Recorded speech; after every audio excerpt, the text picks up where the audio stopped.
मेरे भाई बहनों, मैं आप लोगों को अगर कहूं कि आप लोग गौ सेवा प्रारंभ करो, तो आप में से मुझे पता है 17 जने तो 36 तरह के बहाने बताएं कि महाराज अठे कठे गौ सेवा वे कौन गौ सेवा करे, टाइम ही कौन ही, टाइम नहीं मिलता, समय नहीं है, जगह नहीं है। मेरे भाई बहनों, समय और जगह है, मात्र बहानेबाजी है। जिसको जो कार्य करना होता है ना, वो ठान ले तो वो कर ही लेता है। उसके लिए समय और जगह है, उसके लिए मर्यादा नहीं बना सकती। गौ सेवा मर्यादातीत है, गौ सेवा के लिए कोई मर्यादा नहीं है।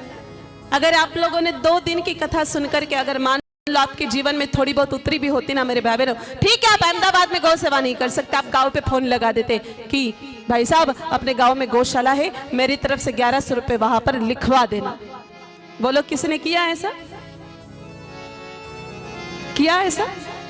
अब तीसरा दिन तो आ गया मेरे भाई बहनों गौ से कथा सुनते सुनते।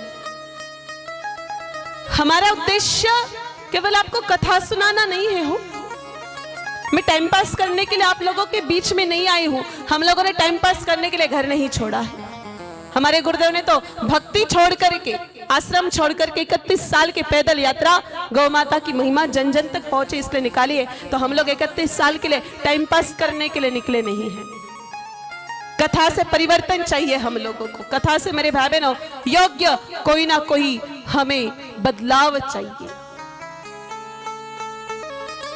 वल्लभदास ने सेवा शुरू कर दी। आप तो सभी सेठ लोग हो मेरे भाई बहनों, सबकी फैक्ट्रियां हैं, दुकानें हैं। वल्लभदास तो भिखारी था, उसके पास कुछ था नहीं, पैसों के कौड़ी भी नहीं थे उसके जेब में, फिर भी सेवा शुरू कर दी। अरे सेवा ही करनी है तो इंसान को बहाने नहीं करने चाहिए। रास्ते पर गौ माताएं खड़ी थी, उनको सहलाना शुरू कर दिया।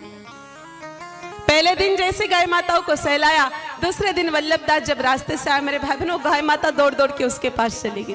गाय माता इतनी मातृत्व से भरी हुई है, इतनी ममता से भरी हुई है, इतनी वात्सल्य से भरी हुई है। कोई एक बार प्रेम से गाय माता को वात्सल्य से स्पर्श कर दे मेरे भाई बहनों, गाय माता उसके पीछे पीछे हो जाती है।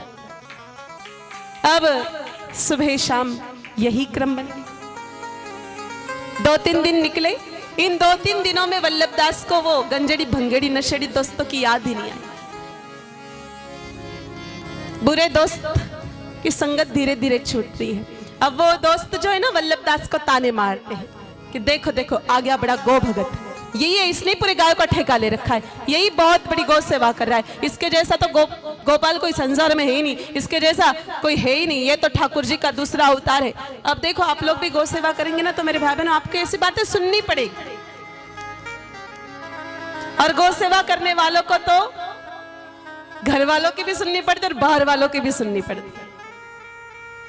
जब प्रखर रूप से गौ सेवा करते ना मेरे भाई बहनों, घर पे तो उनको खूब गालियां मिलती है कि ठेका तुमने ही थोड़ी ले रखा है पूरे गाय माताओं का, तुमने कोई क्या पड़ी हुई है, बाल बच्चों का तो ध्यान देते नहीं, गाय माताओं के पीछे पीछे दौड़ते रहते हो। घर वाले गाली अलग सुनाएंगे, बाहर वाले और सुनाएंगे। बाहर वाले कहेंगे अरे कुछ ना कुछ तो इसका फायदा होगा, कोई इनको पैसे खाता होगा बीच में, इसलिए गौ सेवा कर रहा है।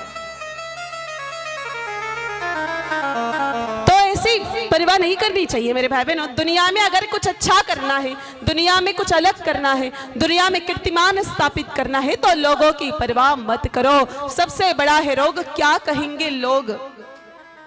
जिन्होंने लोगों की परवाह की आज तक वो इस संसार में कुछ भी नहीं कर पाए। कुछ अच्छा करना हो तो लोगों की परवाह मत करो, क्योंकि लोग ऐसे होते हैं मेरे भाई बहनों, अच्छा भी करो तो भी कुछ ना कुछ सुनने को मिलेगा ही, बुरा करो तो सुनना तो है ही। इससे अच्छा है कि अगर अपन अच्छा कर रहे हैं, हमको पता है हमारा उद्देश्य अच्छा है, परवाह नहीं करनी चाहिए। एक दिन वही लोग आपके पीछे पीछे हो जाएंगे। अब वल्लभदास रोजाना मंडी से होके निकलता था, रोज निकलता था, लेकिन अब तक गौ माता नहीं थी ना जीवन में, इसलिए सद्बुद्धि भी गौ माता ने उसको प्रदान नहीं की थी। गौ माता के जीवन में आते ही सद्बुद्धि प्राप्त हो गई। रास्ते पर सब्जी मंडी थी, वहां पर खूब सारी सब्जियां रोजाना शाम के समय रहती थी, वो लोग यूं ही फेंक के चले जाते थे। तो वल्लभ दास ने सबसे जाकर के प्रार्थना की, कहा भैया जो सब्जियां बच जाते और अच्छी स्थिति में हो, क्या तुम वो मुझे दे सकते हो? मैं तो क्या सड़क की गाय माताओं को जिमाऊंगा। गाय माताएं जगह जगह कचरा खाती है, कूड़े में मुंह डालती है, कचरे में मुंह डालती है। इससे अच्छा है कि गाय माता ये सब्जियां ही खा ले, तुम्हें भी पुण्य मिल जाएगा और गाय माताओं का पेट भी भर जाएगा। कितना अच्छा विचार वल्लभ दास जी के मन में आया। और मेरे भाई बहनों, वहां जितने भी सब्जी मंडी वाले थे सबने ठीक है हाँ बोल दिया। देखो, अगर गौ माता के लिए कुछ मांगना हो, कोई गौ माता का बड़ा काम हो रहा हो और कुछ मांगना पड़े, मेरे भाई बहनों मांग लेना चाहिए, उसमें शर्म नहीं करनी चाहिए। गौ माता के लिए मांगने में कोई शर्म नहीं आनी चाहिए। गौशाला के लिए मांगना हो तो भी शर्म मत करो, गौ रक्षा के लिए मांगना हो तो भी शर्म मत करो। यूं तो मेरे भाई बहनों मांगने से इंसान का मान घटता है। कहा भी शास्त्रों ने, मांगन मरण समान है, नहीं मांगो कोई भीख, मांगनते मरना भला, यह सद्गुरु की सीख। विश्वामित्र जी कितने बड़े संत थे, लेकिन जब वो राजा दशरथ के पास आए ना मेरे भाई बहनों, और राजा दशरथ को राम को मांग लिया, तो विश्वामित्र जी का भी मान घट गया था। राजा दशरथ ने स्पष्ट मना कर दिया कि हम आपको कुछ भी देने वाले नहीं है। मांगने से मान घटता है, ये तय है। लेकिन एक बात और आगे सद्गुरु बताते हैं, मर जाऊं पर मांगू नहीं कुल अपने रे काज, मर जाऊं पर मांगू नहीं कुल अपने रे काज, गौ माता रे कारणे मांगत ना आवे लाज। अगर आपके गांव में गौशाला है, स्थिति खराब है, आपके 10 दोस्त हैं, उनको बोलना पड़े तो बोल दो, भाई साहब कुछ नहीं तो ज्यादा नहीं, 5-5 हजार रुपए हम सब निकालेंगे, तो हो सकता है कि गर्मी के दिनों में गाय माता के चारे की व्यवस्था हो जाए। गौशाला में शेड नहीं है तो भाई साहब ज्यादा नहीं, हम सब मिलकर के प्रयास करेंगे तो 2-4 लाख में शेड भी बन सकता है। मेरे भाई बहनों, मांग सकते हो आप, कोई मनाही नहीं है। तो वल्लभ दास ने तो गौ माता के लिए मांगना शुरू कर दिया।